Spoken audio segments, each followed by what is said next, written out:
I wanted to talk a little bit about the idea of when Erev Pesach falls on Shabbos. Kind of is it complementary? Is it competition? Is it Shabbos? Where are the more where are the more enjoyable parts? What are the more complicating parts? So I like the good stuff first. And many point out that it's that they love Erev Pesach Shabbos because that means on Erev Pesach you're more relaxed because all of the frenetic preparations that would normally be taking place on Erev Pesach can't take place on Shabbos. With regard to the cooking and washing and all other types of activities that may be very busy on Erev Pesach. Well, at Shabbos has to be taken care of earlier. So that may mean that Erev Pesach is the worst day because you're trying to get everything done then. But it does mean that on some level, the Erev Pesach itself is serene. So that is sometimes the pros. I've heard some of the Seder makers in my family, let's just say many of whom are women, they in particular like it that way. So the hectic Erev Pesach frenzy is out of the way, and that means as the Seder comes, it's sometimes more enjoyable because also remember on leading into Yom Tov, you're rushing straight through to get things done. Here you have Friday sunset is when a lot of the preparations have to stop, so that you have a longer period of run up and an ability to enjoy. That's the pro. Not necessarily a con, but when looking at how practically when Erev Pesach falls on Shabbos, this makes an impact on our enjoyment of Shabbos. The tricky part relates to the meals. So some of the calendar of the events leading up to Pesach are amended. So Erev Pesach is usually when we search for the chametz. It's usually when we burn the chametz. It's usually when we have the fast of the firstborn. Right? These things can't take place on a Saturday. They can't take place on a Shabbos. So we place them in the days leading up to Pesach. So on Thursday, we'll do the fast of the firstborn or the siyum to facilitate those who are going to eat, which is basically how most people do it. On Thursday night, we'll do the search for chametz. On Friday, we'll do a burning of the chametz. We actually can't burn the chametz, but it's not the official burning of the chametz because we still might have some chametz. Since the end of the eating of the chametz and getting rid of it officially, that time frame isn't until Saturday on Shabbos itself. So we still go through the motions of the burning of the chametz, even though it's not Erev Pesach.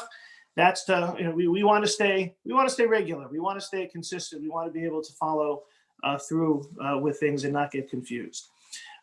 Where it gets a little bit tricky and interesting, and for the rabbis having the conversation can get a little bit fun, is what do you do with your Shabbos meals on when Erev Pesach is on Shabbos? So you might be thinking, quite simply, just treat it as Pesach.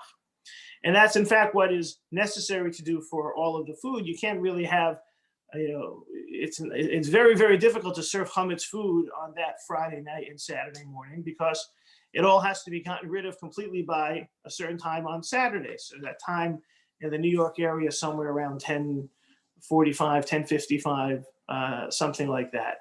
So if Pesach is stressful, it's even more stressful if you're going to be trying to serve chametz and Pesach and have them in close proximity at the same time. Now, if you have a Pesach house and a chametz house or something like that, you all spread out, that might be a luxury. But generally speaking, it gets dangerous when we leave the chametz over into the Shabbos Erev Pesach and then try and get rid of it. It's not the easiest thing in the world. It can also be a lot of stress. So the recommendation, which makes a lot of sense and is very practical, is you're serving Pesach food by then.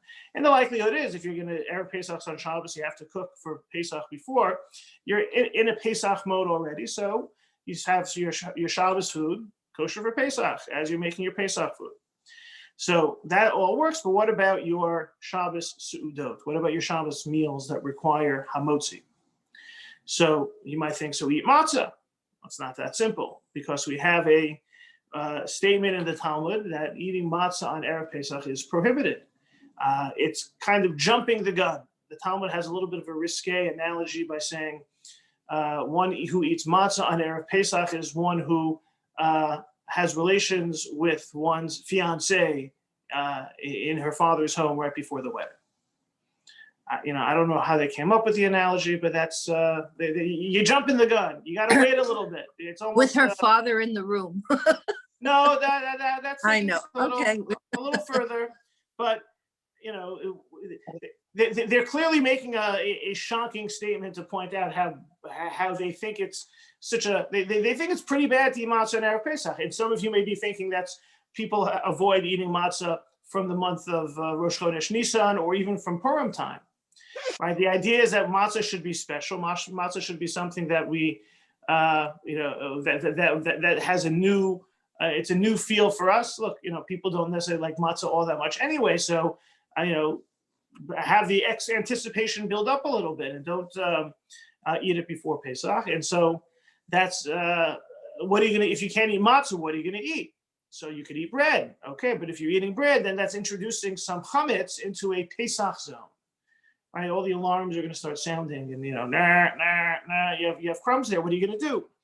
So the issue gets discussed within a Jewish law context. It really seems to take for granted that you're going to be able to eat chametz. You're going to be able to eat something for a Friday night and your Shabbos morning meal because chametz is still permissible. The conversation gets started from the Talmud and the commentaries on the Talmud. What are you going to do for your Sudah Shlishit for your third meal? Because if you can't eat bread by that time of the day, right? Third meal is usually eaten towards the end of Shabbos, certainly in the afternoon, and you can't eat matzah. What is your third meal going to? How are you going to wash and make hamotzi if you can't eat bread and you can't eat matzah? So that is the springboard for the question, basically, some feel, and as with many of these issues, there are different views in Jewish law. Some feel when it says you can't eat matzah on Erev Pesach, right? Is that all Erev Pesach? Is that from the night before? Would that be Friday night on? You can't eat matzah. Is it in the morning? Is it just the afternoon of Erev Pesach? And there are all these different opinions that exist. So, for example, for the Rambam, for the Ramban, Nachmanides, you can't eat matzah already on Friday night. All right, if you can't eat matzah on Friday night, you're going to be stuck. According to one of the other views of Rav Zerachia Halevi in the 12th century, he says, no, it's only Erev Pesach afternoon. So that means Friday night and Shabbos morning, you could eat matzah. So it's only the third meal that you have to find some sort of third way for the third meal. In general, the practice is not to eat matzah on Erev Pesach. Not to eat matzah on Erev Pesach. You start even on Friday night. Different views, but the more common view is not to eat matzah at all on Erev Pesach. So what can you use? You can't eat matzah. You can't eat chametz.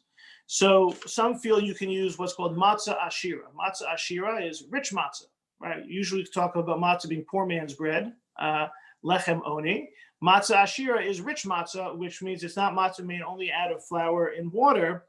It's matzah that's also includes other ingredients like fruit juice. We popularly call it egg matzah. Egg matzah, if you look at the ingredients, has no eggs. It might have eggs on the picture on the box, but egg matzah is matzah that's flour mixed with fruit juice and water. And so there's different types of liquids that even the Talmud already was discussing this idea of matzah ashira. And the question is, well, it's called rich man's matzah, but is it matzah? Can you use it at the Seder? So some feel, the Rambam actually seems to say that you could use egg matzah at the Seder. Pretty much everyone else rejects it. And that's why you'll find people don't use egg matzah at the Seder. If you are Ashkenaz, you're probably familiar with the instructions on the egg matzah box, which says kosher for Passover for use by the elderly or the infirm, or the ill elderly or infirm. I think that's why when I was a kid, I actually learned the word infirm from the egg matzah box because it said it there. And And the idea is it's not chametz, but it's not matzah. It's something that it's not chametz, but it's something that we have a practice not to eat because it's kind of a different kind of matzah. And so here you go. It's not matzah. So that means an Erev Pesach. It's not chametz. It's not matzah. This would be the perfect solution. And this is in fact what many people recommend. However, it seems that the allowance for it extends really only until in the earlier part of Erev Pesach. As you get closer to Pesach itself, since we don't usually eat matzah, egg matzah on Pesach, we should already be practicing the food rules of Pesach by the time we get to this next Shabbos afternoon. So you wouldn't be able to make hamotzi on egg matzah for your third meal. So that but egg matzah is an alternative certainly for the first 2 meals on Shabbos. Look, the third meal on Shabbos has unfortunately gotten a lot less popular, especially on winter Shabbos when Shabbos is so short. If you have lunch, you finish lunch at 2:00. Who's ready for third meal at 4:30? So and it was already noted in the times of the Shulchan Aruch that there were people who would be more lenient on third meal, and some suggest if you're not going to have a full meal of bread, then maybe make mizonot. If you're not going to make mizonot, then at least have a little snack. There's the idea of trying to capture the essence of the third meal, even if you're not going to fully gastronomically enjoy the full third meal. And so that is that's a way of recognizing, okay, the first 2 meals, Friday night Shabbos and Erev Pesach, you have egg matzah as a solution if you are sensitive and don't want to have the bread around. Now, some would say double up your morning meals. Right, you have a Friday night meal, and then on Shabbos morning you wake up, and if you have until 10:45 to eat chametz, so wake up, daven early, wash and bench, wait 20 minutes, wash and bench again. Then you'll have all 3 meals on either bread or egg matzah. We certainly do believe in Jews and food and all of the eating, but the third meal has a certain time, and preempting it for the morning is not necessarily as correct. And especially I think nowadays, as I mentioned before, since many of us are a little more lax on our third meal, it doesn't pay to rush it, especially on this day, to fit them all in at a certain time. In general, so you'll find that there are those who will go the challah route, Friday night, Shabbos morning. You'll have those who go the egg matzah route, Friday night and Shabbos morning, and then everyone will be a little bit okay on foregoing the classic third meal on Shabbos. One thing to be aware of if you're going the challah route, you gotta watch out for the crumbs. You gotta watch out. It can be, like I said before, very stressful that you're serving a kosher Pesach meal and starting it with challah. So some people, for example, will not set the table with anything, and they'll do kiddush and motzi, and they'll make sure that whatever the challah or the rolls were on is removed and disposed of, and then set the table out. I still remember it was suggested that pita bread is a great alternative when this happens like this, because it doesn't really crumb as much as challah rolls. I would imagine that by this point, with so much kosher food out there, they probably created the no crumb roll, the Erev Pesach Shabbos roll.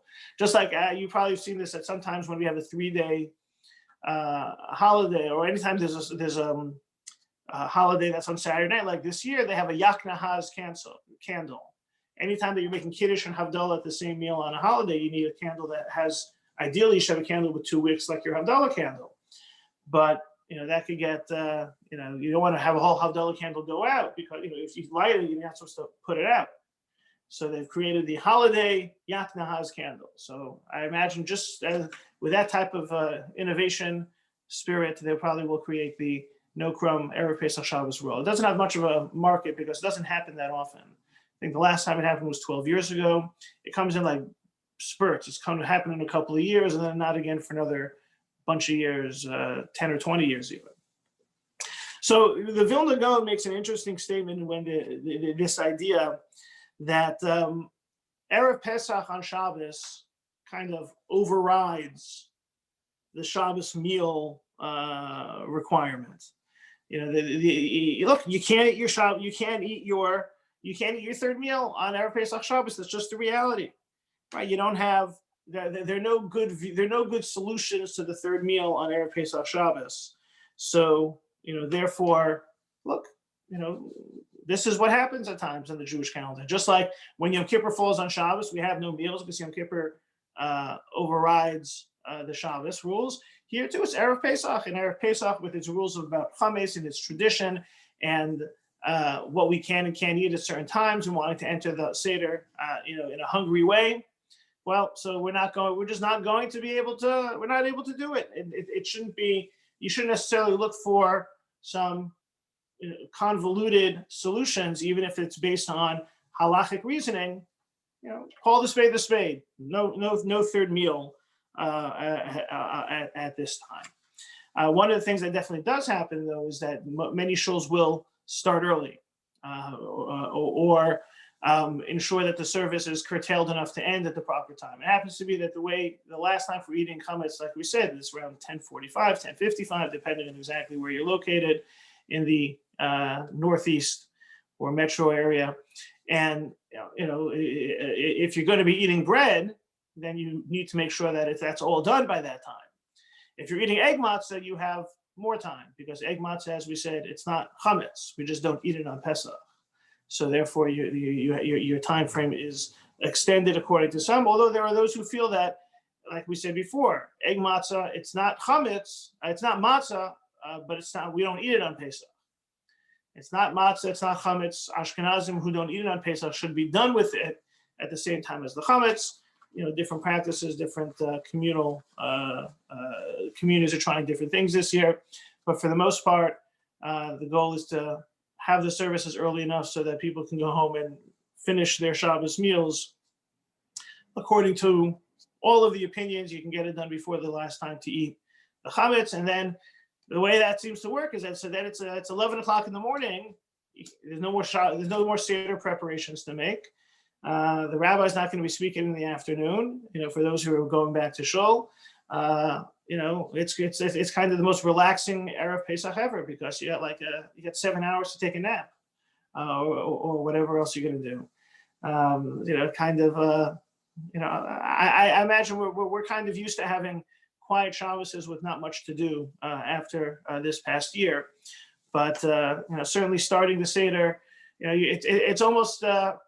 Again, I don't know everyone's mindset, but sometimes listening to my kids on a long Shabbos afternoon saying, we're bored. Well, guess what? I can't imagine people being more excited after a long Shabbos day, where maybe some people got a little bit bored, to be able to start the Seder. So that could be one of the beautiful elements of Erev Pesach Shabbos, is that it gives us a lot to chew on, whether it be chametz or egg matzah, and how to make those meals happen in an appropriate fashion, keeping the spirit of Shabbos while being sensitive to the laws of chametz and matzah at this time. And it also gives us a new appreciation for entering Pesach, because we're doing so with a more benachas, more calmly, and not belachatz, not under pressure. For those who, maybe for those who have never been to a Pesach program where, those guests there have nothing to do because everything is being taken care of for them, maybe this is kind of the closest you get to a home Pesach program, and that this is pretty much you're at your leisure on Erev Pesach. And so wherever you will be spending Pesach and whatever you'll be eating for your Erev Pesach Shabbos meals, the Erev Pesach Shabbos phenomenon coming, when it does, gives us an opportunity to examine some of the laws of Erev Pesach, some of the laws of chametz matzah, some of the traditions that we have, and also enter Pesach in a calm and refreshed fashion.